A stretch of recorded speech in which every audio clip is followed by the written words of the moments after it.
The needs of the working poor are growing. The economy is doing better, but not for all different segments of society. Unfortunately, for the working class, we haven't seen such great strides. So if people want to come and make a difference, they build the safety net themselves. Well, we do this kind of like your football coach would say, play one game at a time, by building one house at a time.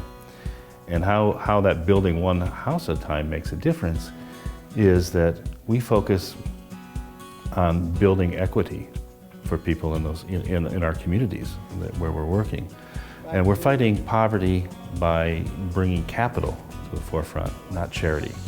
And that's not what people want or need. It's not just an opportunity for people, but we're bringing assets to play to make this transformation possible. What did the cow say? Moo. Running a licensed daycare in her home was only a dream for Mary 7 years ago. I was living in the trailer park. It wasn't a place to really live, but I had to do what I had to do. The trailer would roll down. It wasn't really fit to really live in because me as being a single parent, and I was working from paycheck to paycheck to pay my bills. And my light bills and stuff that I was up there in that trailer, it was high. It was real high. Mary worked 400 sweat equity hours to earn a home for her and daughter Deja. Now she pays a modest Habitat mortgage, and high utility bills are a thing of the past. I learned stuff that I didn't even know how to do. You know, putting windows in, all that. I enjoyed it. I got a home. I mean, it's just, I got a home to look forward to have on my own. You know, it's just make me feel good that I got a home, and I love it.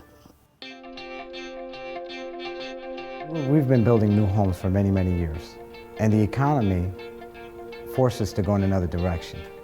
And that's where the birth of the critical repair came in to be. And that program allows homeowners that have their own homes qualify for repairs, up to $5,000 in repairs at a zero-interest loan.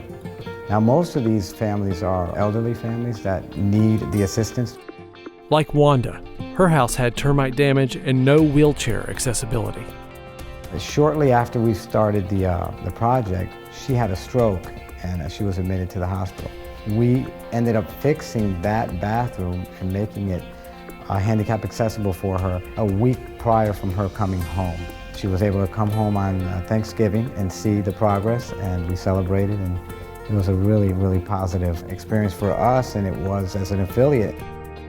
We are also into the revitalization of neighborhoods, or in 2 of our towns we own homes, where what we're doing is we're buying these condemned homes and we're investing about $50,000 into them. It changes the feel of the neighborhood. As they see this home being rehabilitated, that's where they really get charged up, and they want to be a part of that. And we're empowering communities for future sustainability. Over 250 families have become our town's Habitat homeowners since 1988, and Mooresville's 100th house is underway. Daniel started his sweat equity on a chilly morning to build a bright future for his family. Wife Charity, their 3 children, and his mother-in-law. Life's been challenging in a single-wide trailer.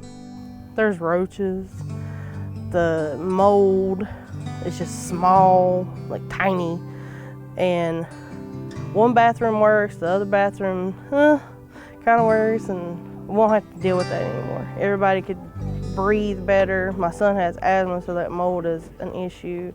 I've cried pretty much like at least once a week, just because it's so emotional to know that we're going to get out of the crappy place that we live in, and we're going to have our own place, and we're not going to have to worry about the problems in our new place that we're having to worry about now. They're also learning that sweat equity helps pay it forward.